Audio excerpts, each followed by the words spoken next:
Assalamualaikum warahmatullahi wabarakatuh. Halo Sobat Mahasiswa, kembali lagi di Bincang-Bincang Mahasiswa Universitas Islam Malang. Dengan saya, Ima Imsia. Kali ini kita akan membahas dan mengulik tuntas tentang kiat-kiat raih beasiswa OSC yang ada di Universitas Islam Malang. Kali ini kita kedatangan narasumber yang sangat luar biasa yang sudah berada di sebelah kanan saya. Yuk kita sapa terlebih dahulu. Halo, selamat siang Kak Salma dan Kak Aisyah. Selamat siang Kak Ima. Bagaimana puasanya hari ini, lancar? Alhamdulillah. Alhamdulillah.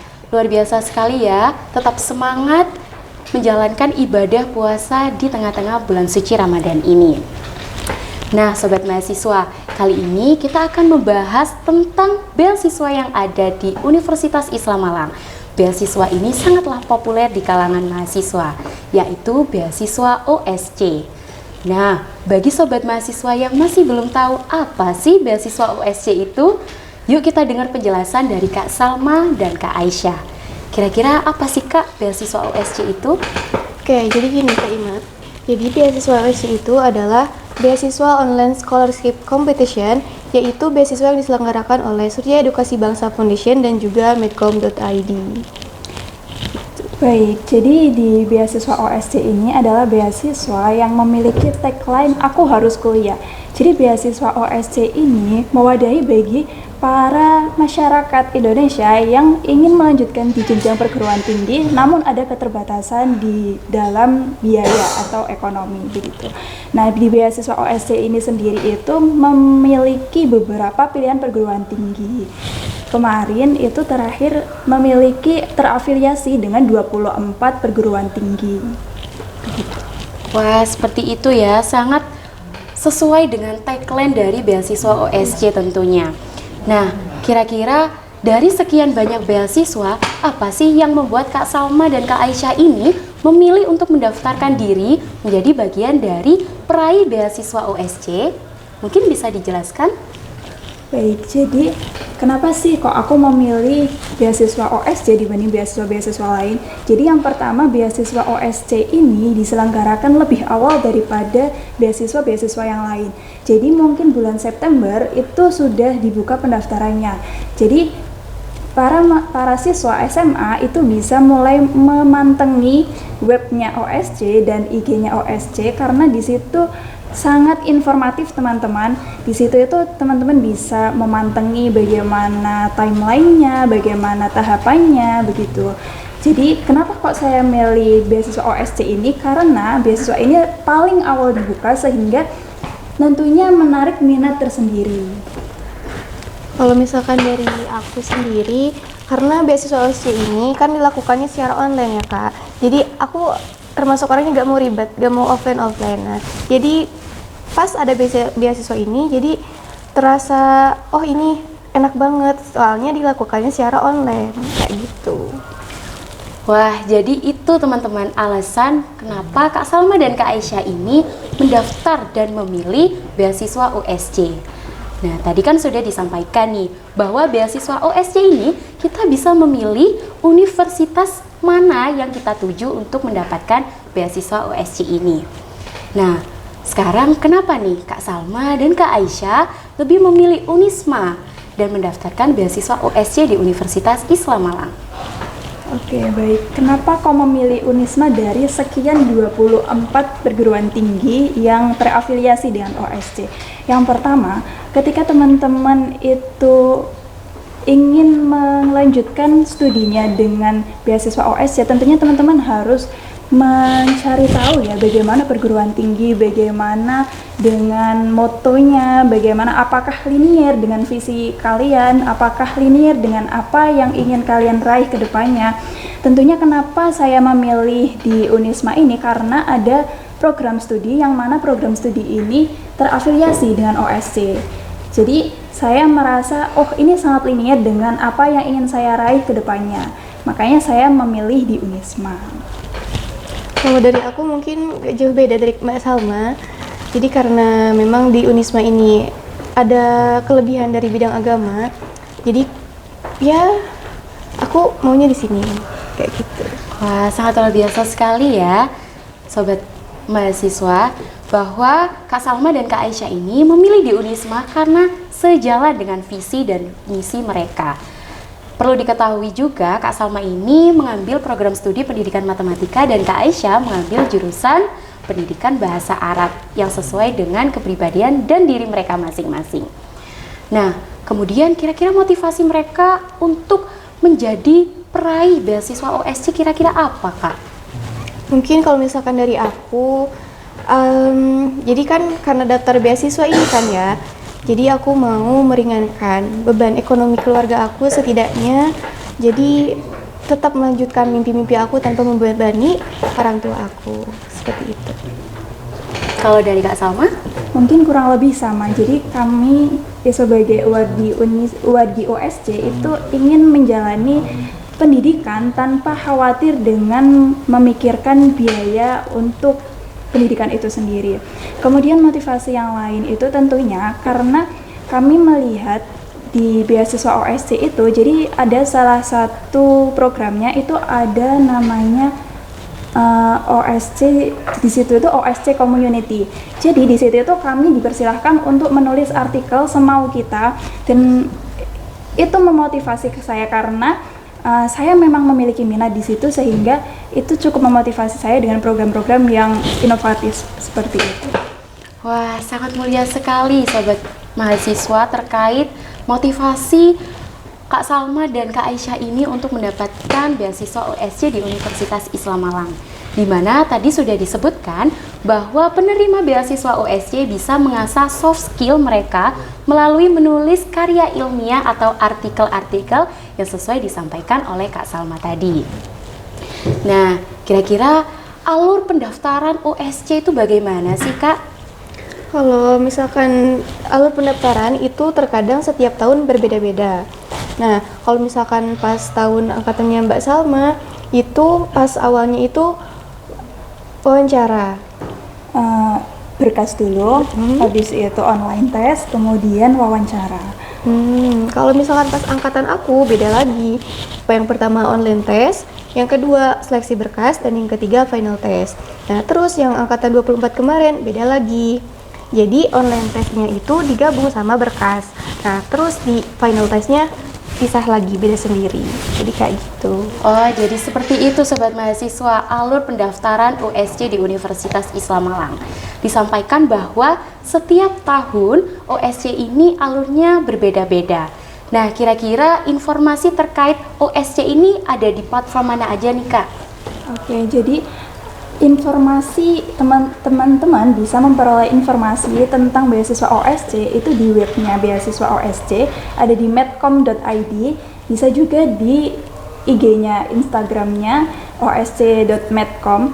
Jadi teman-teman bisa pantengin di situ karena di situ disediakan informasi yang sangat mendukung teman-teman.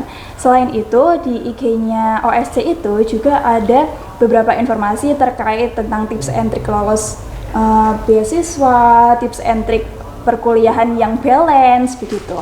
Kemudian mungkin aku ingin menjabarkan sedikit Kak Ima terkait yang tahapan tadi, boleh? Boleh, silakan.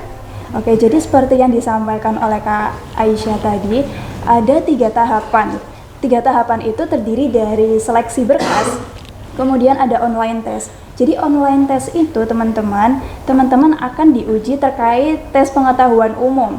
Nah, tes TPA ini berbeda-beda tiap perguruan tingginya. Jadi teman-teman bisa memantengi di IG itu karena akan disampaikan. Seperti misal di Unisma itu apa aja yang akan diuji online tesnya.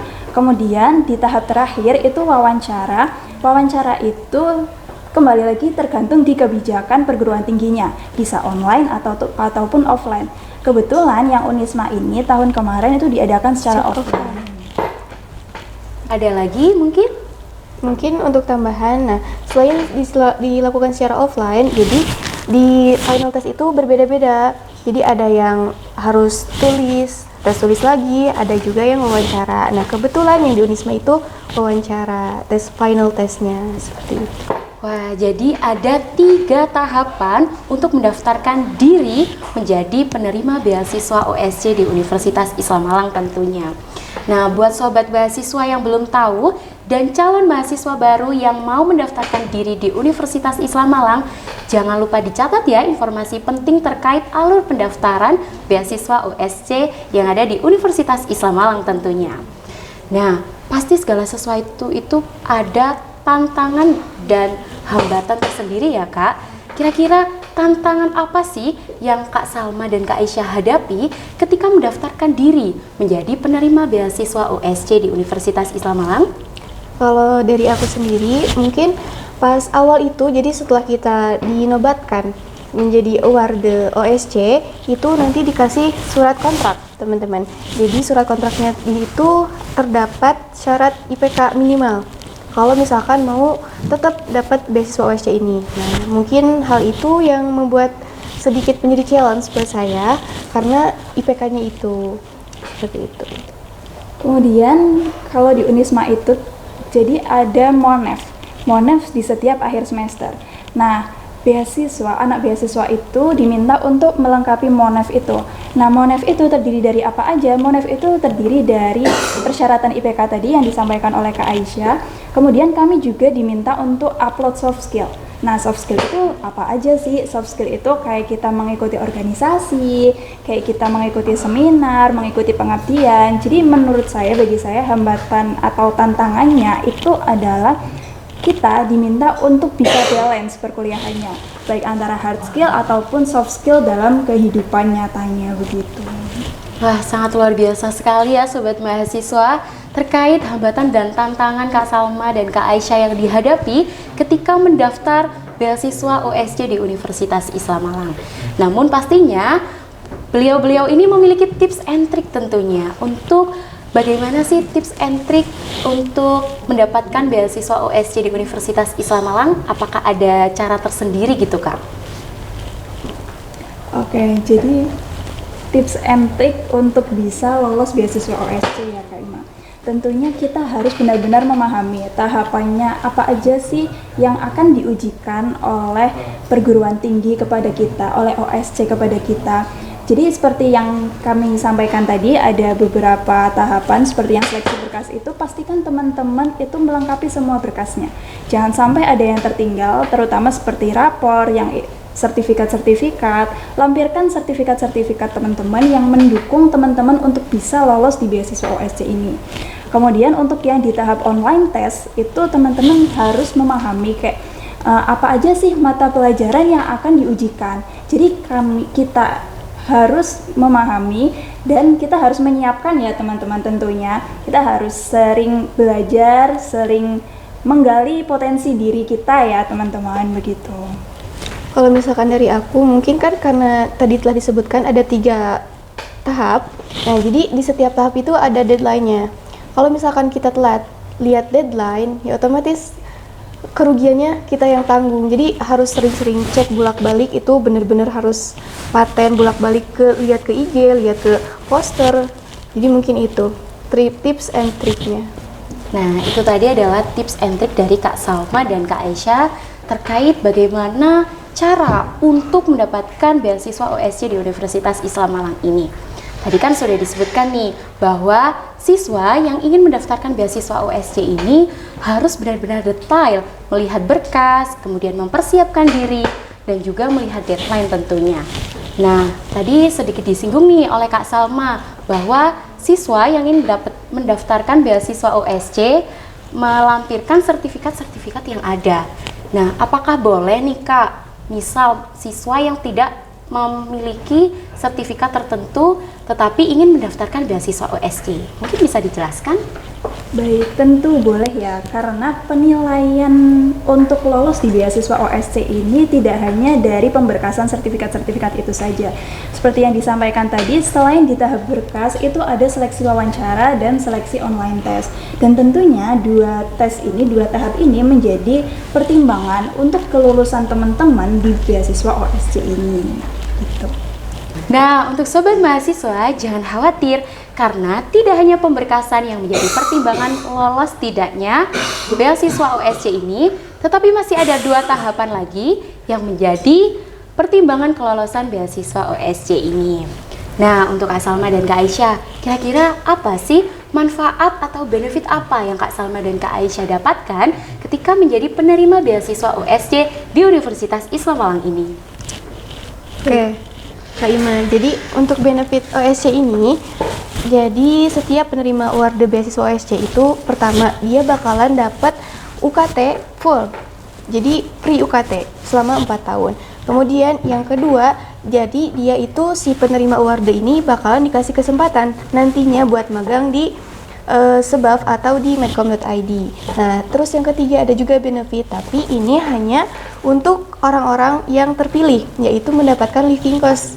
Nah, living cost ini, dan kebetulan di tahun 2023 itu saya sebagai salah satu penerima living cost gitu. Oke, baik. Mungkin tadi sudah disampaikan oleh Kak Aisyah terkait benefitnya di OSC ini. Kemudian saya ingin menyampaikan benefit lain kayak jadi teman-teman seperti yang sudah disampaikan tadi bahwasanya kami itu memiliki salah satu tantangan, yaitu kita harus mengisi monefnya, sehingga itu merupakan suatu benefit tersendiri karena dengan monef itu teman-teman kita bisa memiliki kehidupan yang balance, kehidupan perkuliahan yang balance antara perkuliahan atau hard skill yang kita dapatkan dalam perkuliahan, dalam pendidikan formal. Kami juga mendapatkan pengalaman soft skill seperti pengabdian, seperti mengikuti beberapa lomba, kemudian mengikuti organisasi, mengikuti beberapa seminar, dan itu benar-benar sangat insightful. Wah, sangat luar biasa sekali ya Sobat Mahasiswa. Tentunya tadi sudah disampaikan banyak sekali kegiatan-kegiatan yang dilaksanakan oleh penerima beasiswa OSC. Nah, kira-kira prestasi apa sih Kak yang pernah Kak Salma dan Kak Aisyah dapatkan selama menerima beasiswa OSC ini? Nah, untuk prestasi yang saya dapatkan, kebetulan ya Mbak Ima, saya kan masih semester 2. Nah, alhamdulillah di 2 semester ini saya sudah menjadi juara 1 harapan puisi. Nah, kemudian untuk yang lainnya mungkin saya lebih fokus ke akademik sama organisasi. Jadi kalau misalkan untuk lomba-lomba, saya lagi mikir-mikir dulu nih, apa itu mengganggu akademiknya atau enggak, kayak gitu. Oke, kemudian kalau dari aku pribadi, karena di samping tuntutan akademik, kita juga dihadapkan dengan tuntutan hal-hal seperti ini terkait soft skill. Alhamdulillah, saya pribadi itu sudah pernah mendapatkan 2 kali lolos pendanaan PKM bidang RSH. PKM ini adalah suatu programnya Kemendikbudristek yang mana ini tuh berupa riset sosial humaniora. Alhamdulillah di tahun 2023 dan di tahun 2024 saya lolos pendanaan. Kemudian di tahun 2023 saya juga lolos pendanaan Rumah Kreatif Mahasiswa yang mana ini adalah programnya Universitas Islam Malang sendiri. Kemudian saya juga sempat mendapatkan juara 2 infografis. Gitu. Wah, luar biasa sekali ya Sobat Mahasiswa prestasi yang didapatkan oleh penerima beasiswa USC. Nah, tadi kan sudah disampaikan nih banyak sekali benefit dan manfaat terkait beasiswa USC di Universitas Islam Malang ini. Nah, sebelum kita tutup bincang-bincang mahasiswa pada kesempatan kali ini, boleh Kak memberikan saran dan pesan terkait pengalaman dan juga informasi pendaftaran beasiswa USC yang ada di Universitas Islam Malang ini? Kalau saran dari aku dan juga pesan mungkin kayak gini, aku selalu ingat ya Kak, ada satu kutipan katanya gini, hidup yang tidak pernah dipertaruhkan itu tidak akan pernah dimenangkan. Jadi itu yang selalu ngingetin, kalau misalkan aku gak berjuang, aku gak bakal dapetin apa yang aku mau. Jadi ayo mungkin dari sekarang bisa dibangun kayak kerja kerasnya, mimpi-mimpinya, cita-citanya bisa dimulai dibangunkan dari sekarang supaya nanti di masa yang akan datang kita tinggal menikmatin hasilnya aja, kayak gitu. Mungkin pesan dari aku juga sempat nih, dan ini benar-benar suatu kalimat yang terpatri banget di dalam diri aku, yaitu apa? Kegagalan itu hanya untuk mereka yang tidak berproses dan berusaha. Jadi teman-teman, maksimalkan usaha teman-teman, kemudian pintar-pintar mencari peluang. Kalau misal kita bisa berpendidikan gratis, kita bisa fokus pendidikan tanpa memikirkan beban ekonomi, kenapa enggak? Kenapa kita nggak cobain peluangnya? mungkin bisa diinformasikan terkait pendaftaran USC dan penerima mahasiswa baru di Universitas Islam Malang di tahun ini? Baik, mungkin jadi seperti yang disampaikan di awal tadi, OSC itu dibuka di awal kelas 12. Jadi mungkin bulan September atau bulan Oktober itu sudah dibuka. Jadi silahkan dipantengin. Kemudian untuk yang PMB Unisma ini dibuka sekarang sudah memasuki gelombang 2, teman-teman. Nah, kapan berakhirnya? Berakhirnya itu di bulan bulan Oktober untuk yang non-FK dan untuk yang FK itu ada di bulan September. Wah, sangat menginspirasi sekali ya untuk Kak Salma dan Kak Aisyah ini. Nah, sedikit mengingatkan sekali lagi ya Sobat Mahasiswa, bagi para calon mahasiswa baru Universitas Islam Malang yang belum mendaftarkan diri di Universitas Islam Malang, yuk segera daftarkan diri kamu jadi bagian dari Universitas Islam Malang. Untuk pendaftarannya di akhir bulan September untuk penutupannya. Baik, mungkin itu saja terkait kiat-kiat raih beasiswa OSC di Universitas Islam Malang. Saya Ima mengucapkan terima kasih kepada Kak Salma dan Kak Aisyah atas kesempatan yang telah diberikan pada bincang-bincang mahasiswa pada kesempatan kali ini. Dan wassalamualaikum warahmatullahi wabarakatuh.